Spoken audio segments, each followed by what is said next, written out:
Big deal, no deal, small deal. The floor is yours, gentlemen. Yo. I'll start as the non-Niner fan at the table, being By all means, sir. non-biased with it. That's fine. Wait, I wasn't gonna say it was a big deal. What I'm saying, I mean, it's not no deal, but it's not a big deal. So we don't got a team right now. I can't say that. It's NFL. Everybody hurt. I didn't lose Trayvon Mullen yesterday. I didn't lose 2 corners yesterday, just like y'all lost 2 quarters. Don't do that. I'm saying that, but Obviously, and y'all lost. I mean, God. And they didn't even do The us in the Niners and passing Raiders game. didn't Austin lose. Eckler ran for 140. okay, so we'll get into that. Let's see what Lee got to say. We'll get into that though. So what I'm saying, it's not a huge deal that it ain't a huge deal that they lost to the Seahawks. Obviously, it's a divisional game, so that division is gonna beat up on each other, just like the AFC West is gonna beat up on each other. This is true. All you want to do is hope to split, in those series. So it's not a huge deal. It just means you got to come out and take the next one, when y'all see them again. Facts. Being realistic, the Niners and Seahawks fight like this every year. True. How often is it that you sweep them? You know what I'm saying? So it's not a huge deal. Obviously, with Jimmy going out, you seen the Trey Lance he didn't game plan for him to be the leading quarterback for that game. That's a tough spot. So he was thrown into the fire to just, ad-lib and do what he do. And you can see the discomfort in him. You can see even when he take off running, he was just frantic with it. I'm going to put my head down and I'm going to go try to get 5 to 6 yards. It was frantic. He didn't have the opportunity to game plan with Shanny against that defense. So it didn't quite work out. We got to see him, but all we really saw was potential and what he needed to work on. We didn't get to see him thrive and what he can do, which we might see this week if he plays. So it's not a huge deal, but being 2-2 is not a terrible spot to be in that division. Like I said, everybody's going to lose games against each other. So you just got to mob up and win the next one. Yeah, and I think it's tough. I mean, obviously with what's going on. I mean, 2-2 not bad. With how the last 2 games went, there were definitely moments and points in each game where the Niners definitely could have taken advantage and possibly be 4-0 right now. I mean, that's not even that much of a reach either, really. I mean, even in the Seahawks game, they outgained them by over 200 yards looking at the box score, as well as in the first half. They put the Seahawks in 5 3-and-outs as well as 3 sacks. So, I mean, the first half, and I was at the game, so the first half, the defense definitely played well. Offense couldn't really finish a lot of drives, even when Jimmy was in. Now, Jimmy said after the game that his calf actually felt like a little twinge in it right after the first series, so maybe that's also another reason why the offense wasn't looking that great and wasn't really in that much of a rhythm. But, if you let a guy like Russell Wilson hang around, especially we know what the Seahawks do, they're resilient, and you still got Russell at the helms. So, the Niners didn't take advantage of the times where the defense was having Russ go 3-and-out. And, going into halftime, they should have been up at least 17-0, 21-0. On the Trey Lance front, I can't really say much about him because he looked like how I've been telling all the Niner fans he was going to look. I mean, this is how I thought he was going to look. He was going to be nervous a little bit. Obviously, he's in a tough divisional matchup with the Seahawks coming in at halftime. I thought that was how he was going to look. He showed a little bit of potential, but he did look frantic. He did look like he was a little bit nervous. He also looked like he didn't really take a ton of reps, which he hasn't. Hasn't taken a lot of first-team reps, which he hasn't. Even Juszczyk said that after the game. This will be a week where he can actually take first-team reps in practice, and you get a whole game plan where he can go into the next game knowing I'm most likely going to play, as opposed to just, hey, Trey, at halftime, you got to come in because Jimmy's hurt. Well, a lot of people, I'll flip this to Kane, like a lot of Niner fans that I talk to, they say, okay, Jimmy's hurt, that's cool and all. Jimmy has been hurt for most of his career, not just as a Niner, but in the NFL. So you take that with a grain of salt. Mm-hmm. But does it give either of you as fans any ease knowing that Trey Lance is going to be starting sooner rather than later, even if he is not necessarily ready?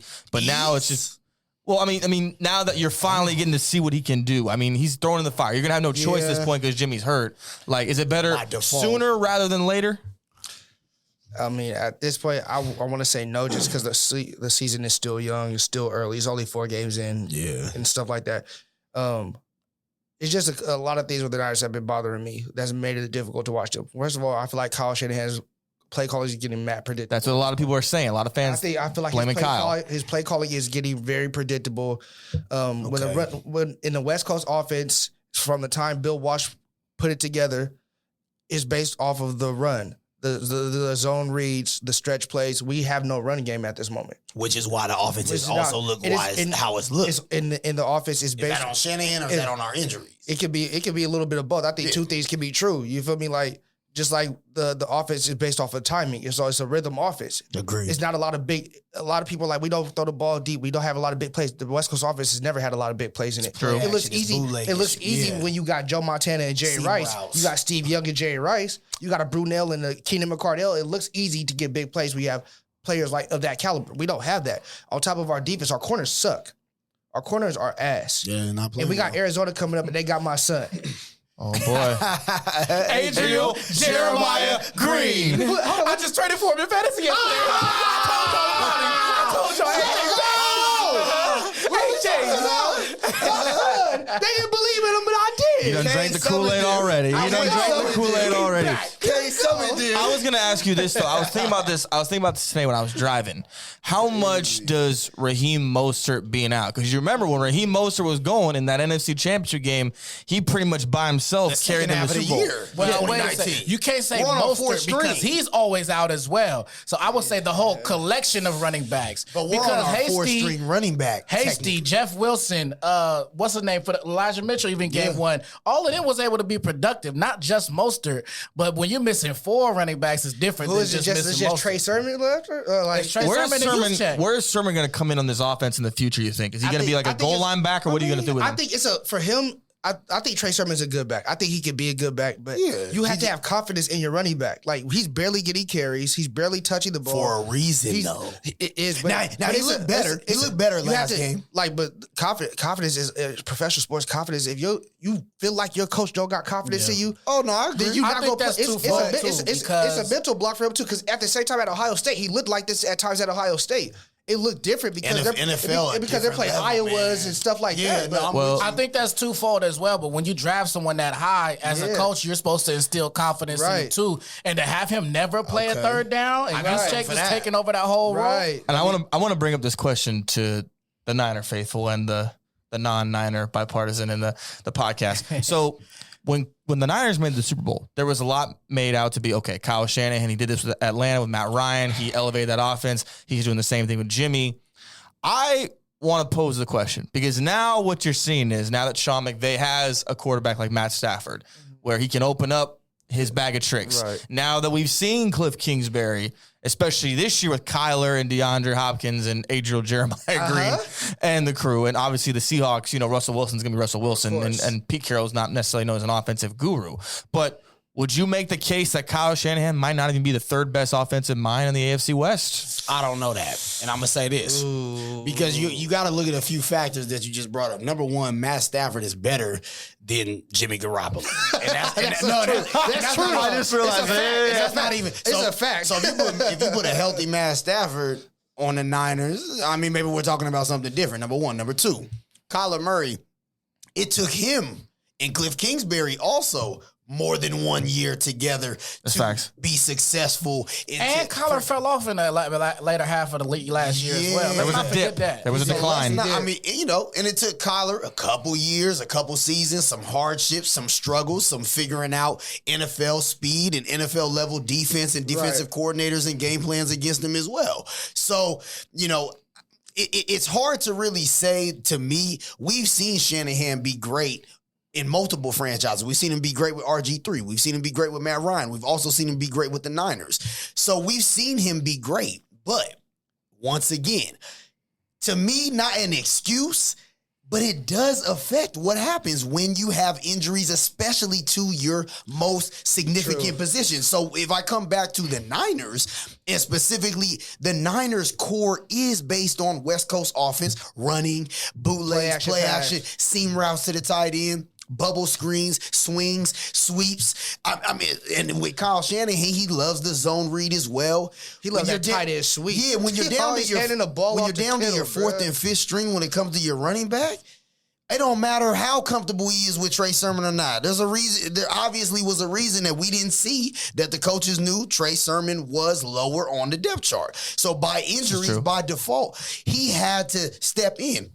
But other guys were ahead of him. Raheem Mostert, Hasty was obviously better than him and running better than him. We seen it. Elijah Mitchell got to start. He was a 6th rounder. Sermon was a 3rd rounder. That's why, to me, when it comes to draft picks, they matter at the time when it comes to money, Right. and when it comes to when they're selected. But we don't necessarily see if we're not seeing them in practice or in training camp or in voluntary OTAs. right. I mean, so even in the preseason, Sermon looked great. Right. Well, But we're not seeing what the coaches are seeing. when it comes There's to a the reason. NFC West too, you talk about those pairings: Kingsbury and Kyler, Matt Stafford and McVay, Russell Wilson and Pete Carroll. Those are okay. I've handpicked my guy that I want at quarterback. Yeah, Russell been there for a Now while. let me do what I Stafford do. been a veteran. But so let's see what happens. Trey Lance is the handpicked quarterback. Yeah, let's give him time. So let's see Yeah. what happens when Shanahan gets to put that together. Which Yep. I mean, we're gonna see a glimpse of it this week. But if he does end up starting, Yeah. but that's You're not still gonna see not a gonna lot. be the full thing because they haven't. This is true. You know, got to do it for a whole season or 2 yet. This is true. So you'll get an opportunity to see a glimpse of that. But let's not go too far with Matt Stafford because let's not forget. When Sean McVay first got the job, Jared Goff was throwing 5 TDs, 4 TDs a game too. Oh, yeah. So let's not act like, Matt Offensive Stafford is pieces just, around him. the god. He's better than Jared Goff. He's better than Jimmy G. But there's still a lot to be proven on that front too. Of course. I'm not jumping out the window on him. Because we haven't seen Matt Stafford win a playoff game yet. So I've seen him do some let's funny see. stuff. Oh, yeah. We'll wait and see. All right, so the Niners are 2-2.